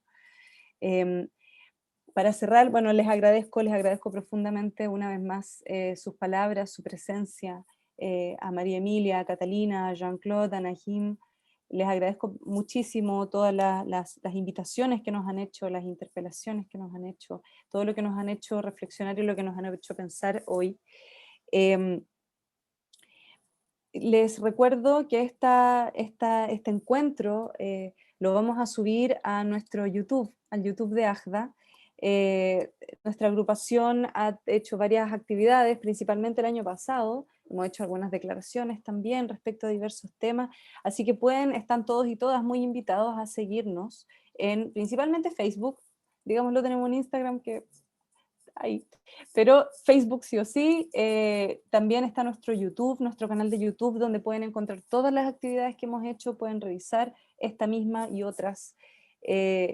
Y nada, que sigamos en contacto, nos pueden escribir también a ajdachile@gmail.com.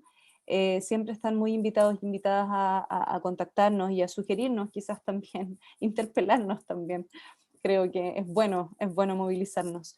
Así que gracias también a todos y todas por estar.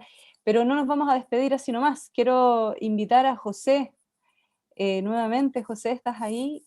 Quiero invitarte nuevamente para que podamos cerrar esta actividad con un poco de música y que nos inspire de otra manera, ¿no? Otra manera de conocer el mundo, también a seguir pensando en cómo activamos un mundo donde lo pluri sea real y concreto y lo podamos vivir día a día. Gracias, muchas gracias. Te dejo, José, con una última canción. Muchas gracias.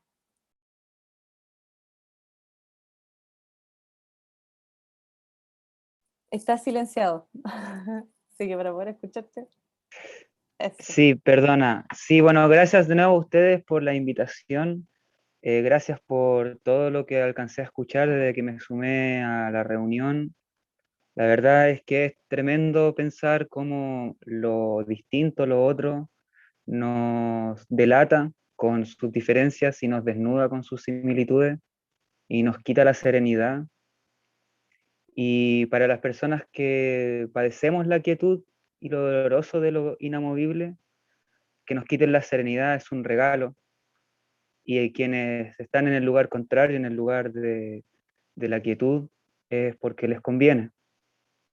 Entonces creo que no hay que olvidarse también por qué hay gente que necesita que las cosas sigan igual y por qué habemos quienes necesitamos que las cosas cambien.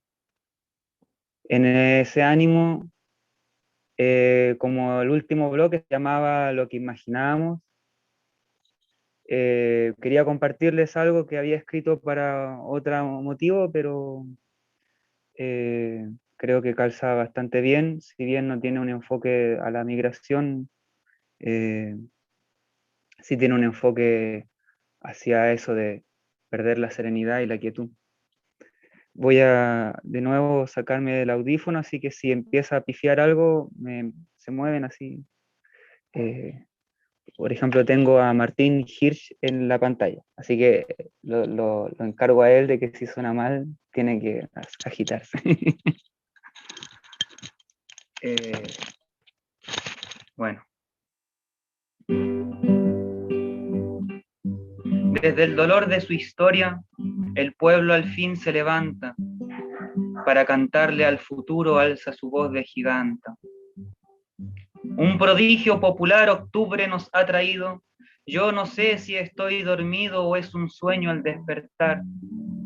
Como queriendo anunciar cual profetas nuevas glorias, la gente ha roto la noria cruel de su constitución, haciendo revolución desde el dolor de su historia.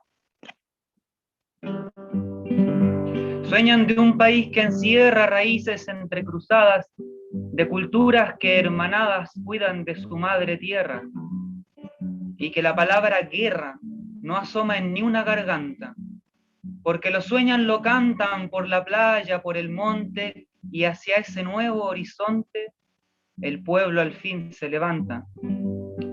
Imaginan aprender sin que ningún uniforme los reprima, los deforme ni los quiera someter. Un país en que crecer no tenga dolor ni apuro, castigos crueles ni muros, y la infancia sea una ronda que ninguna voz esconda para cantarle al futuro. ¿Cuentan con su melodía o profecía es acaso de una vejez que es ocaso, pero nunca es agonía?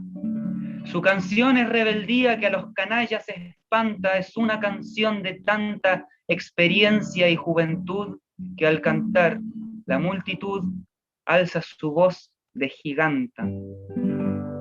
Dan al fin su despedida al tirano y su legado, y a aquellos privilegiados por la tiránica herida. Yo les doy mi bienvenida, le doy mi canto pequeño al suyo, inmenso, sin dueño, que es un canto al porvenir. Ya entendí, no está en dormir, sino en despertar el sueño.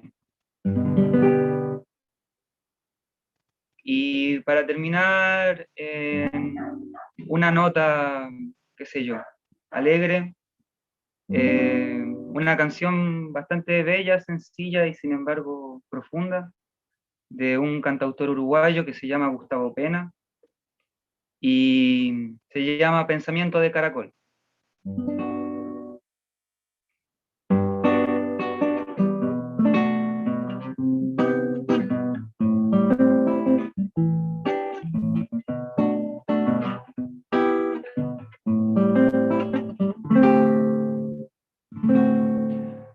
De madrugada, con el rocío brillando el sol, amanecí en la carretera con pensamiento de caracol.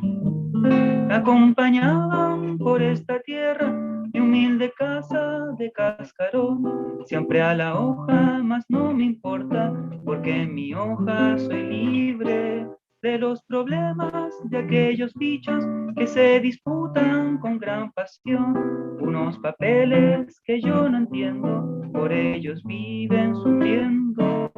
De madrugada, con el rocío brillando el sol, amanecí en la carretera con pensamiento de caracol. Muy despacito me voy moviendo, pero sé bien en qué dirección. Mi caracola me está esperando, caracolito jugando. Yo no me asusto de la tormenta, tampoco el frío es preocupación. Vivo la vida naturalmente y siempre tengo presente. Caracolito, dijo mi vieja, tené cuidado allá en la estación. Hay unos bichos para los cuales la construcción y la destrucción son iguales. Son iguales.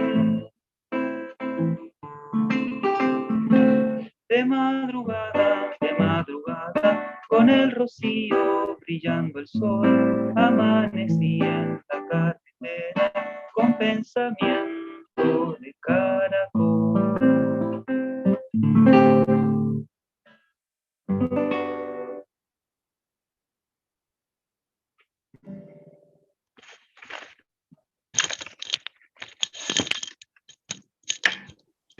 Bueno, espero que se haya escuchado bien. No tuvimos la posibilidad de probar sonido porque, bueno, tenía la luz cortada y todo.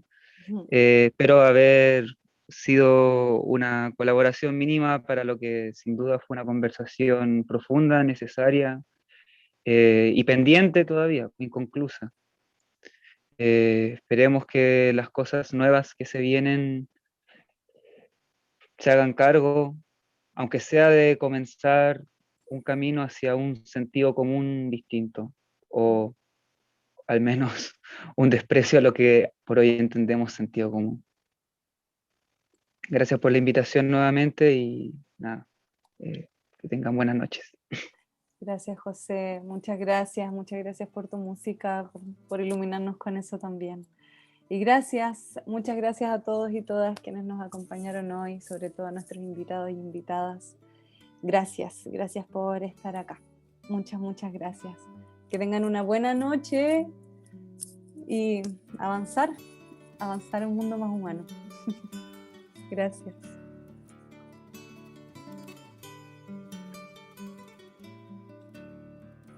Muchas gracias.